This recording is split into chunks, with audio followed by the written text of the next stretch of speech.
Lifestyle. Wolves are like wolves. Secret society. I can't say no better than that. That's you know it. What I'm trying to say? Can we get a big woo in the room? Three men are behind bars in the murder of rapper Pop Smoke. They're also linked to the September murder of 18-year-old Cameron Stone at the Rose Bowl parking lot. The up-and-coming rapper ambushed in a posh Hollywood Hills home early Wednesday morning.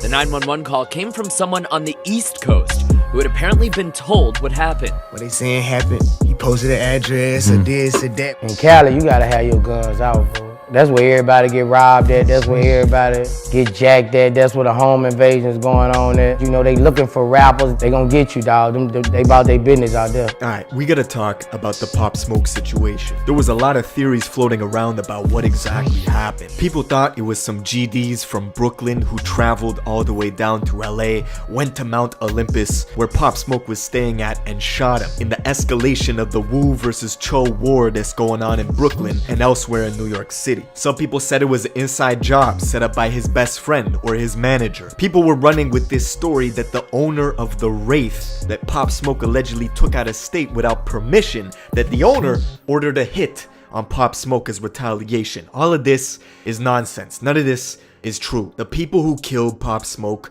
were Hoover criminals, and they're from the notorious Hoover Street in South Central LA. Hoover criminals are the most hated gang in LA by far, and that's no disrespect. They would probably admit that themselves. They got a lot of enemies, but little by little, detectives started to piece together the clues linking these Hoover kids to a bunch of other shit, including murder and home robberies in the Hollywood Hills and north of Pasadena. And one of the dudes who filmed himself in LAPD custody getting arrested for Pop Smoke's homicide was literally giving himself away on Instagram. But it goes even deeper than this. We know that Gucci Mane recently signed Pop Smoke's direct ops from New York to his label 1017. We knocking meat out his taco, and if you get money, then why you condone the same shit that got Pop Smoke? And I just find it funny. The war in between the Woos and the Chos has been escalating. Now we're gonna get into all this, but before we do, check out my song of the day. This is my guy Oreo J. Let's go.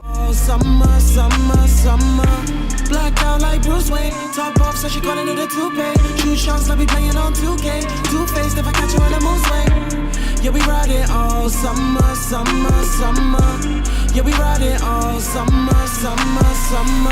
Yeah, I'm so glad you're my new babe. Girl, I love the way your body's moving. Always at my yard, girl, just moving. They hate to see us winning, never losing. Girl, you ain't like no other.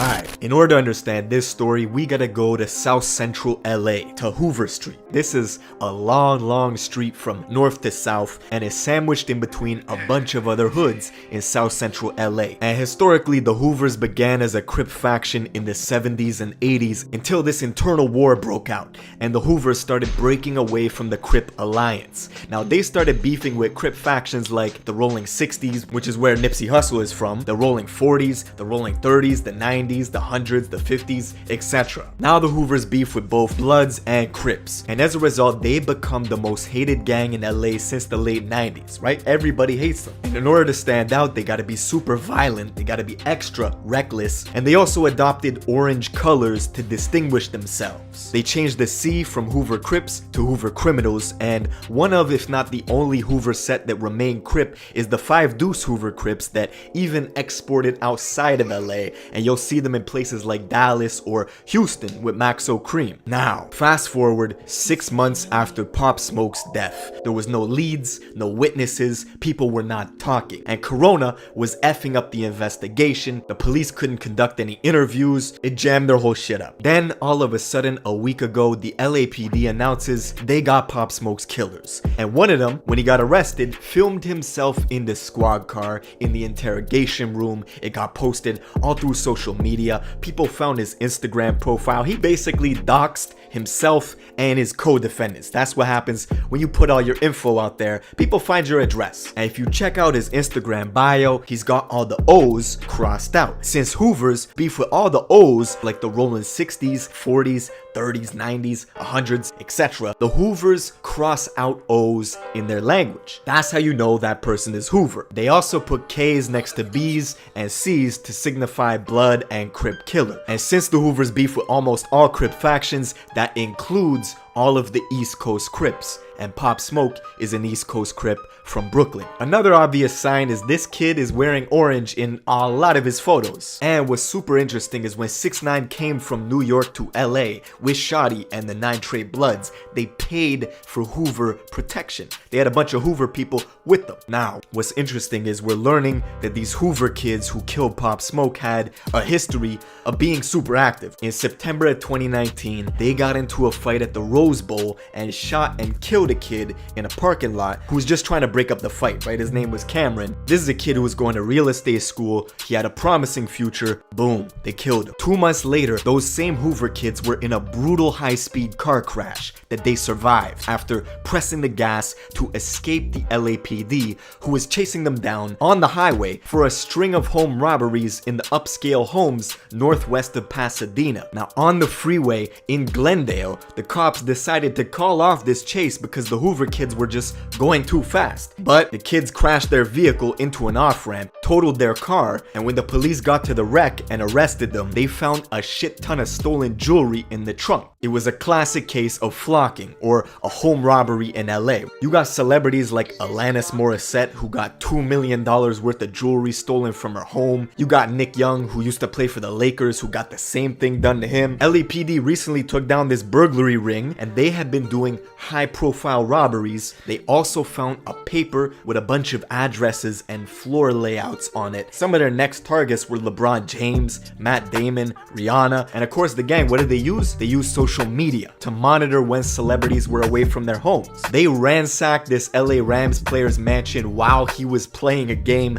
against the Vikings, right? They wait for you to leave, they just infiltrate that shit. And these home robberies are a big source of revenue for a lot of gangs out of South Central LA. You look at the geography. Just to the west of all the hoods in South Central LA, it's the rich beachfront properties of Santa Monica. To the north, it's the lavish homes in the Hollywood Hills. Fast forward to February of 2020, Pop Smoke rented a mansion in the Hollywood Hills, more specifically Mount Olympus. He's only a couple people deep, maybe him and his best friend. He was updating his Instagram, posting that he's in Beverly Hills. Then, on his story, he was opening a gift, a special delivery from Amiri. We know Amiri and Pop Smoke have a great relationship. And on the gift that they gave him had the address of the mansion he was staying in, and he's filming all this on his IG story. That was all the info they needed. The Hoover criminals were watching. They saw Pop Smoke was staying at 2033 Hercules Drive, a house owned by Teddy Mellencamp. They waited until 4 in the morning thinking Pop Smoke would be asleep. It would be an easier job. The mansion was about 20 minutes away from Hoover Street. 4 Hoover criminals got there, masked up. The security alarm in the house was deactivated. 2 of them went to the back door, and right on the inside of that door is a couch. Most likely that's where Pop Smoke was sitting or lying there, whatever. When the Hoovers got inside, they started tussling with him. Allegedly, he had a gun and let off a shot, shooting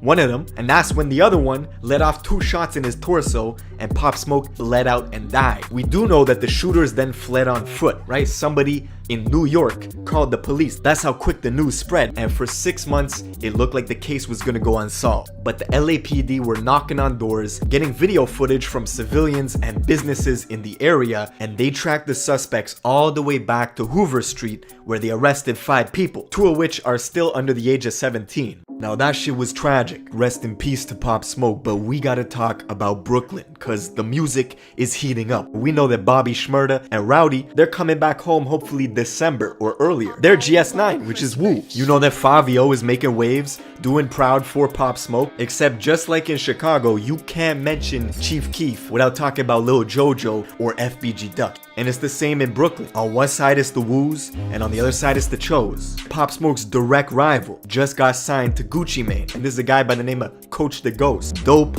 rapper. And it might surprise people to know that he is a gangster disciple from Brooklyn. And you might be thinking, I thought that shit was only in Chicago. See, the GDs moved from Chicago up to New York in the late 80s, early 90s, and established GD sets mainly in like Flatbush, Brownsville, Bed-Stuy, and the Chos have a huge GD element to them. This shit warrants its own video because people need to know like the history and how things are moving right now, especially with Bobby and Rowdy coming home in December. That could make things very interesting. Let me know if you guys want a full video on that. Make sure you're subscribed with notifications on, and I'll see you in the next video.